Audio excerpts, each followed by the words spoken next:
yang satu petonggak, yang baik yang satu menghabisi kekayaan alam. Nah, itu dia dipengaruhi lah, nggak mungkin pikirannya beliau sendiri. Nah, yang ini yang Pak Bambang tadi sebutkan kan transmigrasi, keluarga berencana. Iya, coba kita bayangkan ya. Kita ini kan mempunyai 17.000 pulau. Dari 17.000 pulau yang dihuni 5.000. Jadi ada 12.000 pulau yang tidak ada orangnya, tidak dihuni sama sekali. Tapi mengapa kok semuanya dipusatkan pada pulau-pulau besar, Pulau Jawa, Sumatera, Kalimantan, Sulawesi. Setelah itu juga 50% dari kegiatan ekonomi, sirkulasi uang, dan lain-lain itu semua ada di Jakarta. Jadi ini dulu transmigrasi itu dengan sendirinya akan mencakup hal-hal seperti itu.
Kau ini bagaimana atau aku harus bagaimana? Buah karya Gusmus. Kau ini bagaimana?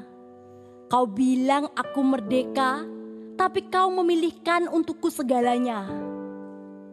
Kau ini bagaimana? Kau suruh aku berpikir, kau tuduh aku kafir. Aku harus bagaimana? Kau suruh aku bergerak, kau curigai. Kau bilang jangan banyak tingkah, aku diam saja, kau tuduh aku apatis. Kau ini bagaimana? Kau suruh aku memegang prinsip, kau tuduh aku kaku. Kau ini bagaimana? Kau suruh aku toleran, kau tuduh aku pelin-pelan. Aku harus bagaimana? Kau suruh aku bekerja, kau ganggu aku. Kau ini bagaimana? Kau suruh aku takwa, tapi khotbah keagamaanmu membuatku sakit jiwa. Kau suruh aku mengikutimu, langkahmu tak jelas arahnya. Aku harus bagaimana? Kau suruh menghormati hukum, kebijaksanaanmu menyepelekannya. Kau suruh berdisiplin, kau mencontohkan yang lain. Kau bilang Tuhan sangat dekat. Kau sendiri memanggil-manggilnya dengan pengeras suara setiap saat. Kau bilang kau suka damai. Kau ajak aku setiap hari bertikai. Aku harus bagaimana? Kau suruh membangun, aku membangun, kau merusakkannya. Kau suruh menabung, aku menabung, kau menghabiskannya. Kau suruh aku menggarap sawah, sawahku kau tanami rumah-rumah. Kau bilang aku harus punya rumah. Aku punya rumah, kau meratakannya dengan tanah. Aku harus bagaimana? Kau larang berjudi. Permainan spekulasimu menjadi-jadi. kau suruh bertanggung jawab. Kau sendiri terus berucap, wallahu a'lam bishawab. Kau ini bagaimana? Aku kau suruh jujur, aku jujur, kau tipu aku. Kau suruh aku sabar, kau injak tengkukku. Aku kau suruh memilihmu sebagai wakilku. Sudah kupilih, kau bertindak sendiri semaumu. Kau bilang, kau selalu memikirkanku. Aku sapa saja, kau merasa terganggu. Kau ini bagaimana? Kau bilang, bicaralah. Aku bicara, kau bilang aku ceriwis. Kau bilang kritiklah, aku kritik, kau marah. Kau bilang carikan alternatifnya, aku kasih alternatif. Kau bilang jangan mendekte saja. Kau ini bagaimana? Aku bilang terserah kau. Kau tak mau. Aku bilang terserah kita. Kau tak suka. Aku bilang terserah aku. Kau memakiku. Kau ini bagaimana? Atau aku yang harus bagaimana?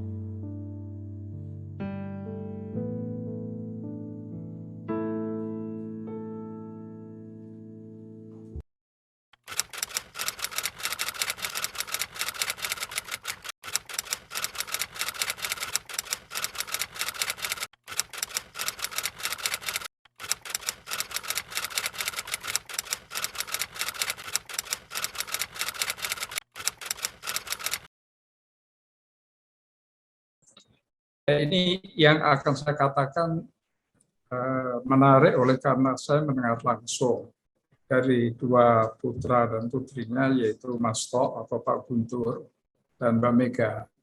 Karena hubungan saya yang dekat, oleh karena itu kadang-kadang mereka bercerita tentang pikiran-pikiran Bung Karno tentang hal ini. Bung Karno itu sejak sebelum kemerdekaan sudah mengetahui bahwa di dalam perut bumi Indonesia itu luar biasa kekayaan yang ada di dalamnya. Oleh karena itu, ketika Indonesia merdeka, orang-orang Amerika semua seluruh di negara-negara yang termasuk pada waktu itu yang paling masuk kan Amerika. Itu juga mengetahui persis apa yang ada di dalam perut bumi Indonesia. Maka istana begitu merdeka, istana itu dibanjiri oleh investor asing yang ingin mendapatkan izin untuk mengeksploitasi minyak mentah, batu bara, macam-macam. Semuanya ditolak oleh Bung Karno.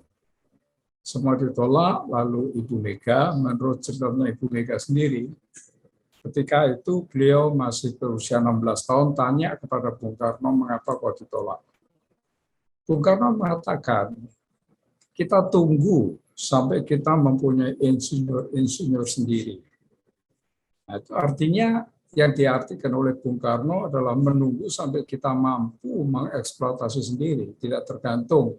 Eksploitasinya tidak tergantung dari perusahaan-perusahaan asing. Akan tetapi mau tidak mau, kita sebagai negara merdeka akan membutuhkan devisa. Ada barang-barang tertentu yang mau tidak mau harus diimpor. Maka Bung Karno memberi perintah kepada Khairul Saleh yang ketika itu Waperdam, Wakil Perdana Menteri khusus bidang mineral. Bung Karno mengatakan, berilah izin secukupnya saja untuk devisa yang pada saat ini kita butuhkan.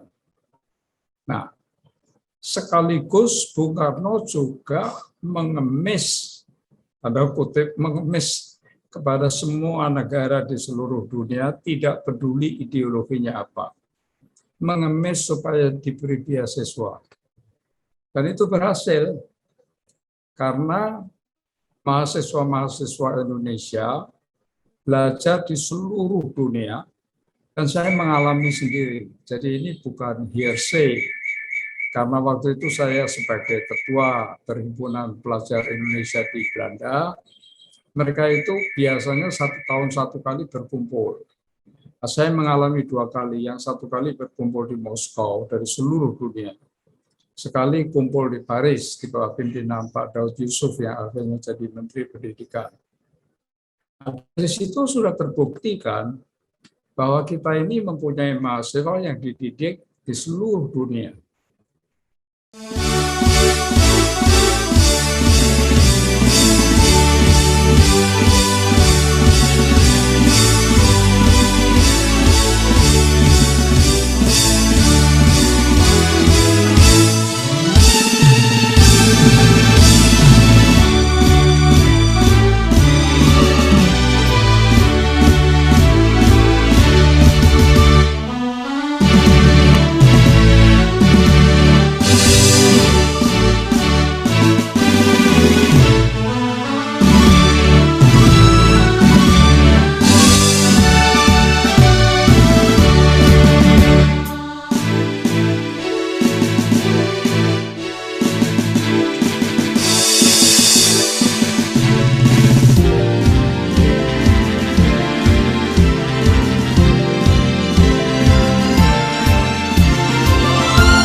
Sangat besar, Pak. Sangat besar, Pak Bambang. Itu yang tadi saya katakan. Pak Harto itu kebijakan ekonominya mempunyai dua tonggak. Yang satu tonggak yang baik, yang satu menghabisi kekayaan alam. Nah, itu dia dipengaruhi lah. Nggak mungkin pikirannya beliau sendiri. Nah, yang ini yang Pak Bambang tadi sebutkan kan transmigrasi, keluarga berencana. Iya, coba kita bayangkan ya. Kita ini kan mempunyai 17.000 pulau. Dari 17.000 pulau yang dihuni 5.000. Jadi ada 12.000 pulau yang tidak ada orangnya, tidak dihuni sama sekali. Tapi mengapa kok semuanya dipusatkan pada pulau-pulau besar, Pulau Jawa, Sumatera, Kalimantan, Sulawesi. Setelah itu juga 50% dari kegiatan ekonomi, sirkulasi uang, dan lain-lain itu semua ada di Jakarta. Jadi ini dulu transmigrasi itu dengan sendirinya akan mencakup hal-hal seperti itu. Nah, memang ada kesadaran belakangan ini, yaitu dengan otonomi daerah. Otonomi daerah, keuangan pun APBN langsung dibagi kepala-kepala daerah, tetapi tanpa persiapan yang matang, daerah tidak mampu. Maka sampai sekarang itu ada uang nganggur 370 triliun di daerah-daerah. Mereka mengeluarkan uang saja tidak mampu. Tidak mampu mengeluarkan uang dengan cara yang benar. Kalau di negara-negara Eropa Barat, ya, yang sudah sangat maju di Amerika, itu tidak perlu. Ada kebijakan dari pemerintah sama sekali tidak perlu. Oleh karena pendidikan yang cukup tinggi, mereka sendiri mengetahui bahwa anak banyak itu mahal harganya. Jadi mereka menghitung sebelumnya, kurang lebih cuma 2-3 anak sajalah. Tetapi contoh yang dengan kekerasan adalah China. Di Cina itu waktu di zaman Mao Zedong kan cuma boleh punya 1 anak. Yang saya dengar, saya tidak tahu betul atau tidak, kalau lebih dari 2 anak, dibunuh loh. Bayinya itu dibunuh, sampai begitu yang saya dengar. Nah, sekarang kebijakan itu kebablasan. Karena ternyata sekarang dampaknya adalah bahwa mereka kekurangan tenaga kerja. Oleh karena dengan kebijakan itu, jumlah bayi terlampau sedikit dibandingkan dengan jumlah orang dewasa ketika itu. Dan orang dewasa ini sekarang menjadi lansia semua, sudah tidak bisa bekerja semua. Jadi sekarang dilonggarkan lagi. Dilonggar lagi, boleh 2 sekarang.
Kalau menurut pendapat saya ya bukan waktu yang pendek. Pak Habibie terlampau fanatik dengan teknologi tingkat tinggi. Saya kenal ketika beliau masih mahasiswa di Aachen dan saya mahasiswa di Rotterdam. Jadi Pak Habibie ini memang jenius sekali, dan dia itu begitu selesai dari sekolah tinggi teknik di Aachen di Jerman, itu langsung mendapat pekerjaan dengan kedudukan yang sangat tinggi. Messerschmitt itu suatu perusahaan helikopter, tetapi belakangan juga dalam perusahaan pesawat yang sangat strategis. Nah, oleh karena dunianya dia berkutat di situ terus, Pak Habibie ini sedikit banyaknya tidak terlampau paham mengenai aspek-aspek lain di dalam pembangunan ekonomi. Sehingga dia mengatakan saya mesti membangun sesuatu pabrik dengan teknologi yang tertinggi, nanti akan ada trickle-down effect. Jadi kemampuan itu nanti akan menurun ke bawah sampai ke industri-industri yang lebih sederhana teknologinya. Dan itu tidak mudah, ternyata tidak terjadi kan. Oleh karena apa? Pertama, sebetulnya yang diproduksi oleh Pak Habibie itu NC235 pesawat itu. Pesawat itu kan propeller, bukan pesawat jet. Dan pesawat itu adalah dari Spanyol, sedangkan di Amerika sudah Boeing, sudah jet semuanya. Jadi di situ pun kelihatannya asal membuktikan saya sudah bisa membuat pesawat. Nah, untuk itu biayanya juga nggak kira-kira. Dan disitulah yang merupakan suatu konflik antara Habibie dengan Pak Wijaya Berdiri Mafia, di mana mau tidak mau Pak Harto terus memilih Pak Wijaya kan. Oleh karena habis bagaimana kalau keuangan negara bangkrut total bagaimana?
Gus Dur tidak banyak mencapai oleh karena jangka waktunya kan sebentar sekali, hanya sekitar 1,5 tahun lebih sedikit, lalu kemudian beliau diimpeach kan, dipecat.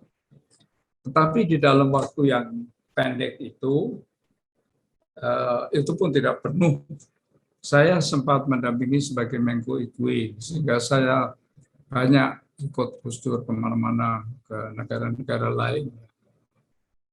Sesuatu hal yang luar biasa dari Gus Dur adalah dihormatinya oleh seluruh dunia sebagai seorang moralis yang luar biasa.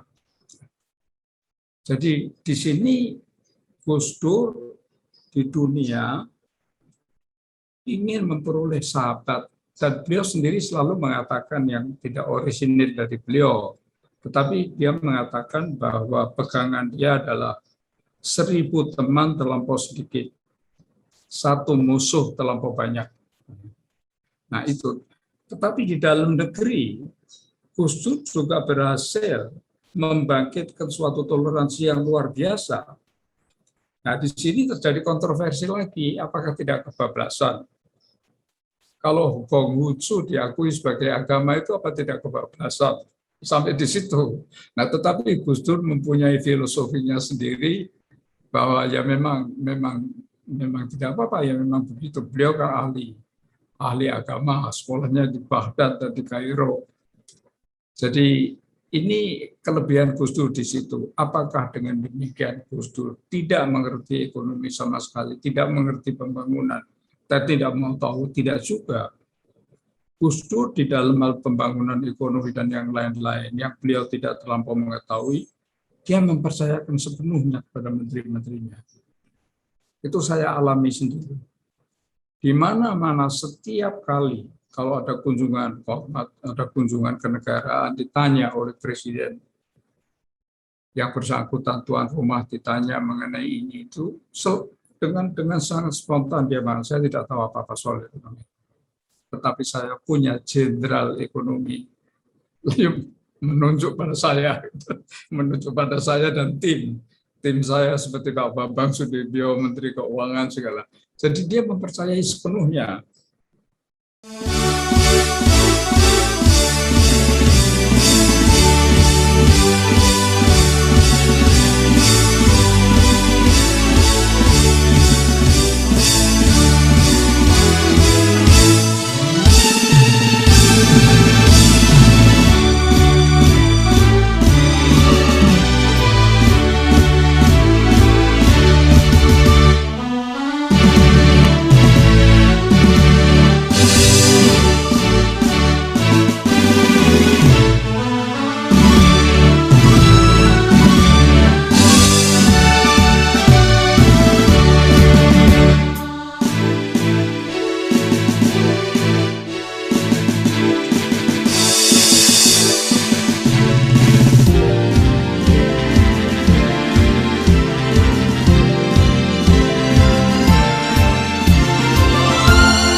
Pertama dari Bung Karno ya.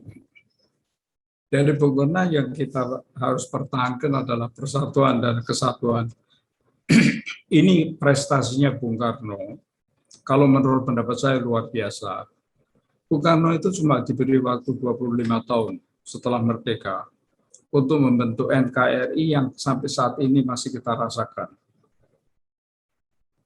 20 tahun ya. Nah, apalagi lebih pendek lagi.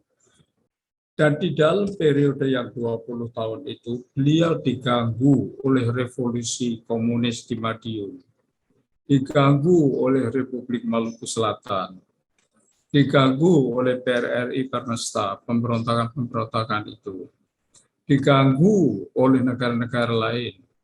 Irian Barat masih diduduki. Dan mereka berencana mempertahankan Irian Barat mati-matian, di mana Bung Karno juga mati-matian memeranginya sampai bisa mendapatkan kembali.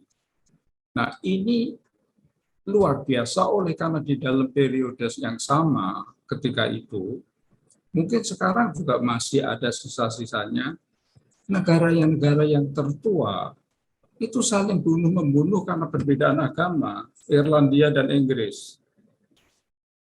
Masih ada negara yang ingin memisahkan, yaitu Quebec di Kanada ingin memisahkan karena mereka berbahasa Prancis.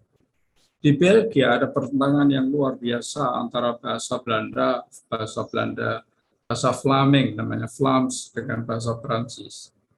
Tetapi di Indonesia sudah hampir semua orang sudah bisa berbahasa Indonesia. Ya memang mereka mempertahankan bahasanya masing-masing antar mereka.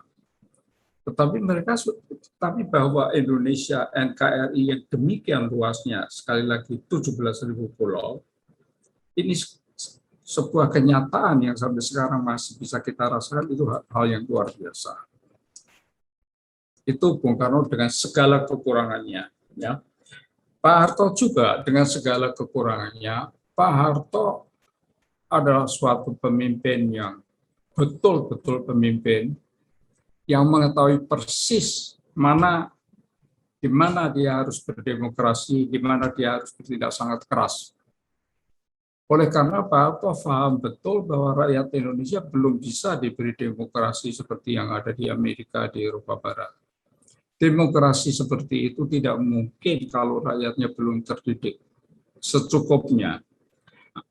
Pak Harto itu sudah mempunyai pemikiran-pemikiran yang konkret yang sudah dijalani, tadi saya katakan, transmigrasi, keluarga berencana, industrialisasi melalui deletion program, yaitu melalui terurai, dipaksa suara bersama pelan-pelan lalu nanti itu. Jadi beliau mempunyai banyak pikiran-pikiran yang konkret sekali. Step pertama, langkah kedua, langkah ketiga, nanti Pak Harto.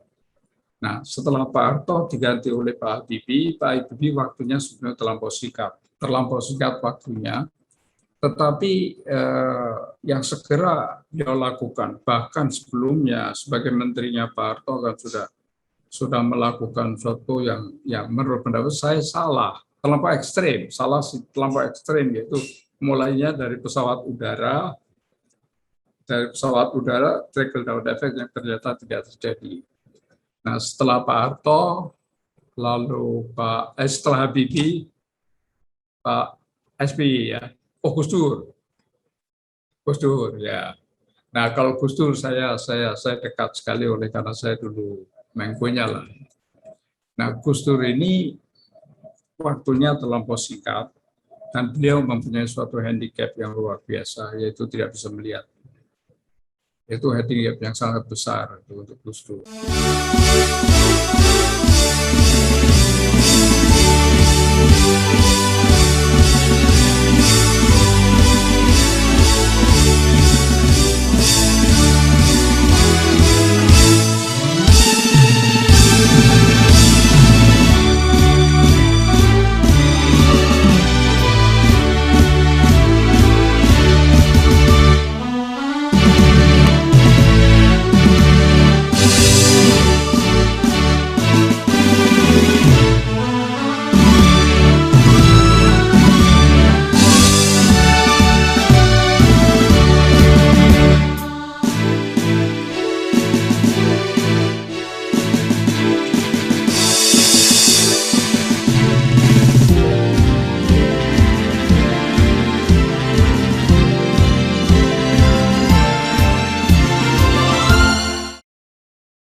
Jayalah tanah airku.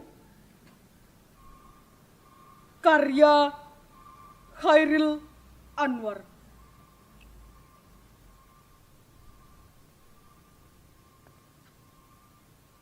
Percikan api membangun mimpi serta semangatku. Langkah demi langkah telah kulalui. Sedikit banyak ilmu telah kudapat. Satu demi satu keahlian telah kudapat. Masa depan telah menanti.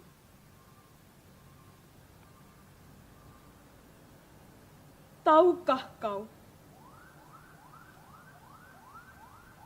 dulunya kita bukanlah makhluk yang berarti. Biji zara tumbuh menjadi daun-daun sawi.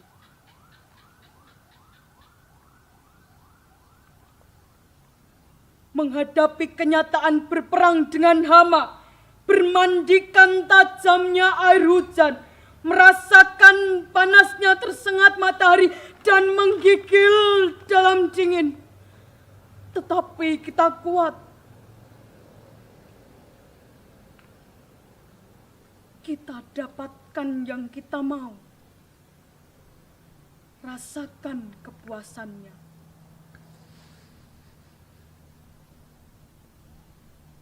Persaudaraan ini tidak akan terbelah. Jutaan bintang menyatu, bagaikan lukisan indah di langit. Jutaan pemuda bangsa bersatu mengkokohkan negeri ini.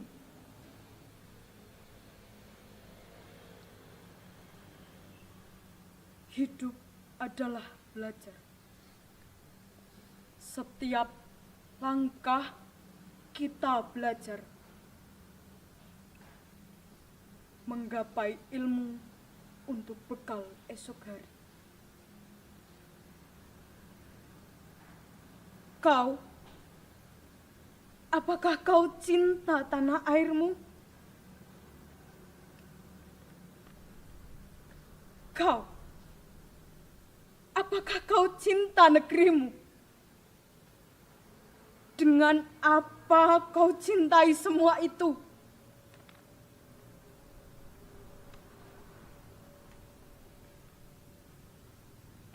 Wahai pemuda bangsa, bangkitlah! Demi Indonesiaku, demi pertiwiku dan tanah airku.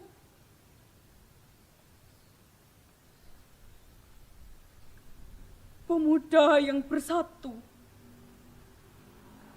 para pejuang Indonesia yang tangguh, jadikan negeri ini penuh cinta, cinta yang hadir dalam hati.